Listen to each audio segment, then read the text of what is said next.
When your mind keeps running in circles, peace becomes something you chase instead of something you live in. Today we're talking about how to stop overthinking and protect your peace, especially in a world that pushes you to worry about things that don't even belong to you. Noticing the first thought and controlling the second is one of the most powerful skills you can build when you're trying to stop overthinking and reclaim your peace.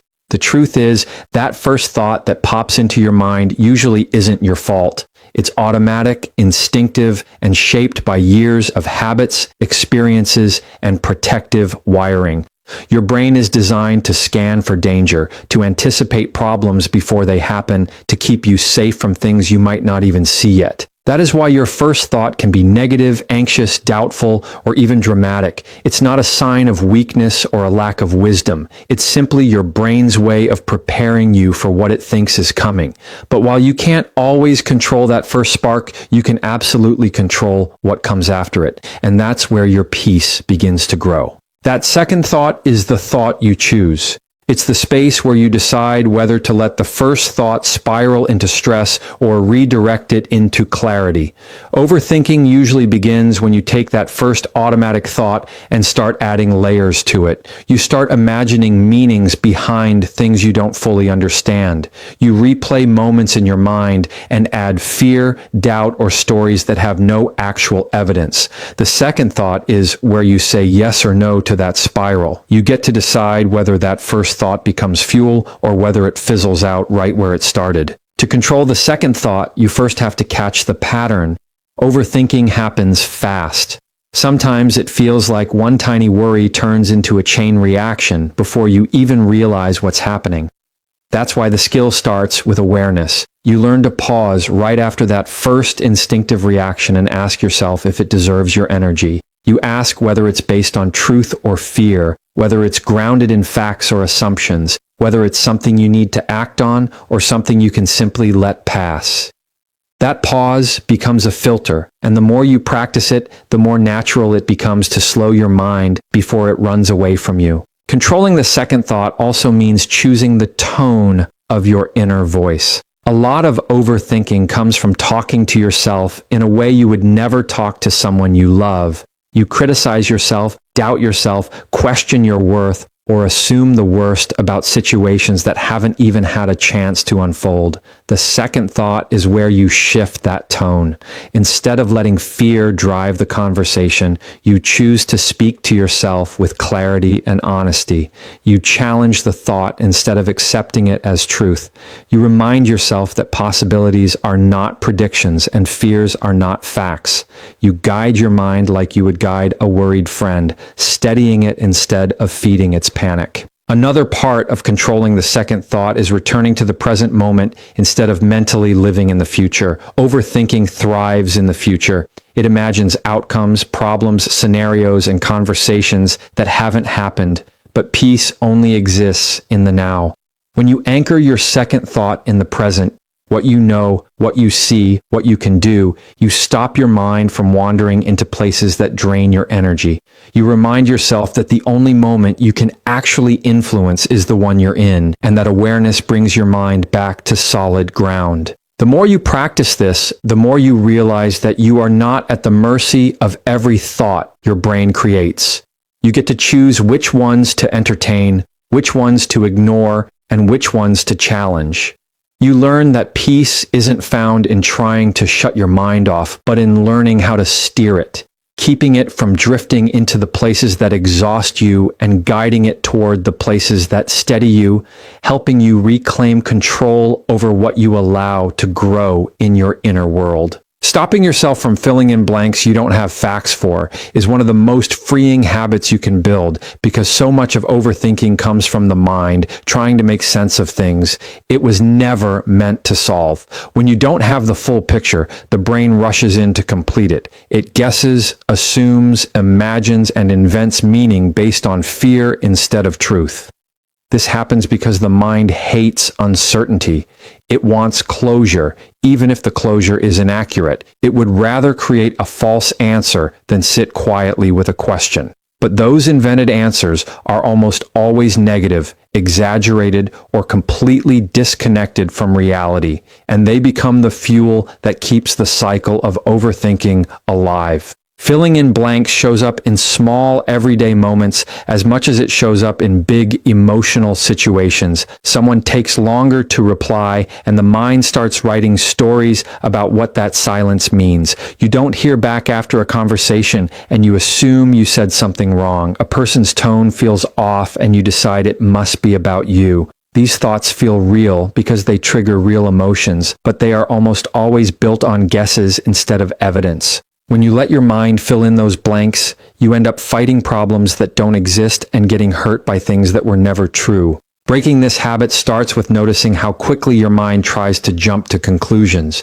You catch yourself adding details that were never said, imagining intentions that were never confirmed, or predicting outcomes that have no proof behind them.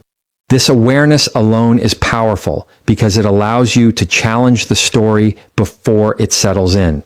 You pause and ask yourself whether the thought is based on something you know or something you fear. That question alone interrupts the spiral and brings you back to clarity. Choosing not to fill in blanks also requires humility because it means accepting that you don't know everything. It means giving yourself permission to say there isn't enough information yet. This can feel uncomfortable at first because the mind wants certainty. But peace grows when you let go of the urge to force answers and instead allow space for things to unfold naturally. The truth does not need you to invent it.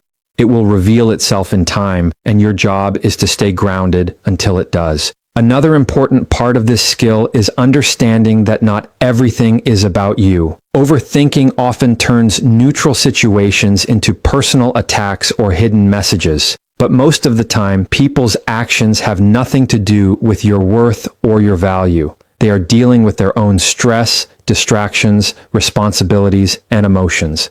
When you assume negative meaning without facts, you place unnecessary pressure on yourself and create emotional weight that was never yours to carry. Stepping back and remembering that you are not the center of every situation brings calm where overthinking would have created chaos. Choosing not to fill in blanks also protects your relationships. Assumptions are one of the quickest ways to create conflict that didn't need to exist. When you assume what someone meant instead of asking, you respond to the story in your head rather than the reality in front of you. This leads to misunderstandings, emotional distance, and unnecessary tension. By refusing to create meaning without facts, you communicate more clearly, respond more rationally, and allow room for truth instead of fear to guide your interactions. The more you practice holding back from jumping to conclusions, the lighter your mind becomes. You stop carrying emotional burdens created by imagination. You stop losing peace over situations that only existed in your thoughts. You learn to wait for information instead of inventing it, and that patience becomes a form of protection. You begin to realize that most of the things you worried about were never real in the first place, and with that awareness, you slowly build a life with fewer imagined problems and more grounded, steady peace. Giving your mind a job is one of the most effective ways to stop overthinking because an unfocused mind becomes a loud mind. When you leave your thoughts wandering with no direction, they drift to the same places they always have, which are usually the places filled with worry, doubt, or old habits you're trying to break. The mind needs structure the same way your day needs a routine. Without it, everything feels chaotic, even when nothing is actually wrong. When you intentionally give your mind something specific to focus on, you interrupt the mental noise that feeds overthinking, and you redirect that energy into something grounding and productive. This doesn't mean forcing your mind to be busy all the time. It means giving it meaningful focus. Overthinking happens in the future, but focus brings you back into the present. The moment you shift your attention from what might happen to what you're doing right now, your brain gets pulled out of the spiral. Something as simple as naming the task in front of you can instantly change your mental state. Instead of letting your mind run wild with what ifs, you choose to anchor it in what is. Giving your mind a job can look different depending on the situation. Sometimes it means focusing on a task that requires your attention. Other times it means directing your thoughts toward a grounding question, like asking yourself what you can control right now. Overthinking thrives in uncertainty, but the mind relaxes when you give it clarity. When you tell your brain, here is what we are doing, here is where we are focusing, it stops searching for imaginary problems to solve. It stops drifting into scenarios that drain your emotional energy. One of the simplest ways to give your mind a job is movement. When your body engages in something physical, your mind shifts from being trapped in internal noise to being connected with what you're doing. A short walk, light stretching, cleaning a small space, or stepping outside to breathe fresh air creates enough structure for your brain to settle. Anytime your mind feels scattered, giving it a physical task helps organize the emotional clutter that overthinking creates. Another way is through intentional distraction. This is not avoidance. Avoidance pushes the problem away. Intentional distraction redirects your mental energy until you're calm enough to handle the problem with a clear mind. This could be reading something uplifting, listening to a calming voice, doing a small creative task, or focusing on sensory details around you. These small shifts tell your brain there is something more useful to pay attention to than the swirl of thoughts pulling you into stress. Giving your mind a job is also about setting boundaries with your thoughts. If your mind keeps trying to drag you into an imagined scenario, you can tell yourself what you are focusing on instead. When you mentally say, here is today's priority or here is the next step, your brain begins to follow that direction. It's not about fighting your thoughts, but about leading them. The mind responds to leadership. When you guide it gently but firmly, it learns to follow your intention instead of dragging you around by fear or anxiety. Overthinking feels powerful because it creates the illusion that you're doing something useful, like preparing or protecting yourself. But what it really does is drain your emotional strength. When you give your mind a clear job, you replace that false sense of productivity with something real. You create progress instead of spinning in circles. You strengthen your ability to stay present, to stay grounded, and to stay connected to the moment instead of living in imagined futures. The more consistently you give your mind a job, the quieter your inner world becomes. You start realizing that you have more control over your thoughts than you ever believed. You learn that your mind isn't meant to be your enemy. It just needs direction, purpose, and focus so it doesn't try to fill the silence with worry. And every time you choose to guide it instead of letting it wander, you create more peace, more clarity, and more strength inside yourself. Setting emotional boundaries without apologizing is one of the most essential steps to protecting your peace, because without boundaries, every emotion around you becomes your responsibility. When you don't set limits, you absorb stress that isn't yours, you take on problems that weren't meant for you, and you carry emotional weight that slowly drains your energy. Many people never learn how to separate what belongs to them from what belongs to someone else, and over time it becomes a habit to internalize everything. Emotional boundaries are the lines that protect your mental space, your clarity, and your sense of stability. They are not walls. They are filters that allow in what is healthy and keep out what is harmful. And the most important part is learning to hold those boundaries without feeling guilty for needing them. A lot of people struggle with boundaries because they fear disappointing others. They worry that saying no, stepping back, or choosing peace might make someone upset. But emotional boundaries are not about controlling how someone reacts. They are about controlling what you allow into your inner world. When you consistently put other people's comfort before your own emotional well-being, you build a life where you're constantly overwhelmed. You end up carrying tension that was never yours and trying to fix situations you didn't cause. Over time, this leads to resentment, burnout, stress, and a constant feeling of being stretched too thin. Protecting your peace requires you to recognize when something is draining you and when you need to step back, even if others don't immediately understand. Learning to set emotional boundaries starts with understanding your limits. You have emotional limits just like you have physical ones. There is only so much you can hold before it starts affecting your clarity, your mood, and your ability to show up well in your own life. You notice these limits through signs like exhaustion, irritation, emotional heaviness, or the feeling that you're responsible for everyone else's emotions. These signals aren't weakness. They are reminders that you are taking on more than your mind and heart were meant to carry. Boundaries acknowledge those limits openly instead of ignoring them. Another part of setting boundaries is accepting that not every emotion is yours to fix. People around you will have moments of stress, frustration, anger, or sadness, but that doesn't mean you have to absorb those feelings. You can care, you can support, and you can listen, but you don't have to take their emotions into your own body. This is where many people lose their peace, by believing that empathy means carrying someone else's emotional load. Healthy empathy means understanding without absorbing. It means being present without sacrificing your own stability. Holding your boundaries without apologizing is where your strength shows. Apologizing for protecting your peace sends a message to your own mind that your needs are secondary. It trains you to believe that other people's comfort is more important than your emotional health. But emotional boundaries are an act of responsibility, not selfishness. When you protect your peace, you show up as a calmer, clearer, more balanced version of yourself. This benefits your relationships, your work, your decisions, and your ability to support others in a healthier way. When you stop apologizing for your boundaries, you stop asking for permission to take care of yourself. Sometimes people will not like your boundaries because they benefited from you having none. They might react with confusion or disappointment, not because your boundary is wrong, but because it changes the dynamic they were used to. This is normal, and it's not your job to fix that reaction. Boundaries reveal which relationships are healthy and which rely on you overextending yourself. They show you who respects your energy and who expects you to sacrifice it.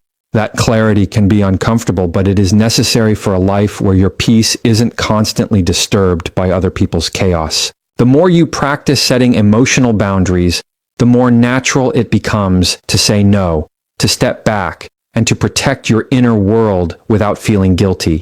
You begin to recognize that your peace is not optional. It is the foundation that supports your ability to think clearly, make good choices, and navigate life with strength. Boundaries are one of the strongest tools you have to keep that foundation steady, to keep your mind uncluttered, and to keep your emotional space from being overwhelmed by things that were never meant to belong to you. Trading reacting for responding is one of the deepest shifts you can make when you want to stop overthinking, because it transforms the way your mind handles stress, uncertainty, and emotional triggers.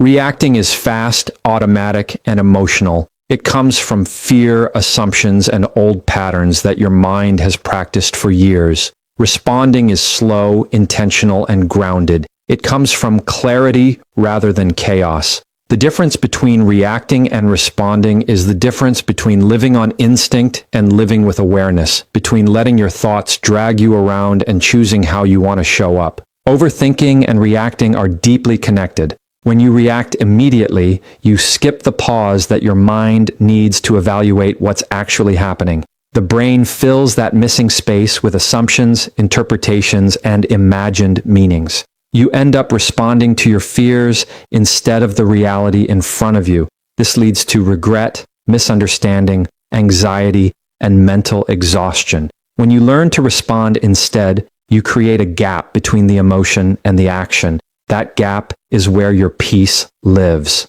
Responding begins with slowing down, not shutting down, not ignoring the moment, but slowing it long enough to see clearly. Before you react, you give yourself a breath, a moment, a small pause to check in with your mind. You ask yourself what you know, what you feel, and what the situation actually requires. Most of the time, you realize that the first emotion that hit you wasn't the truth. It was just the loudest. When you slow it down, you rise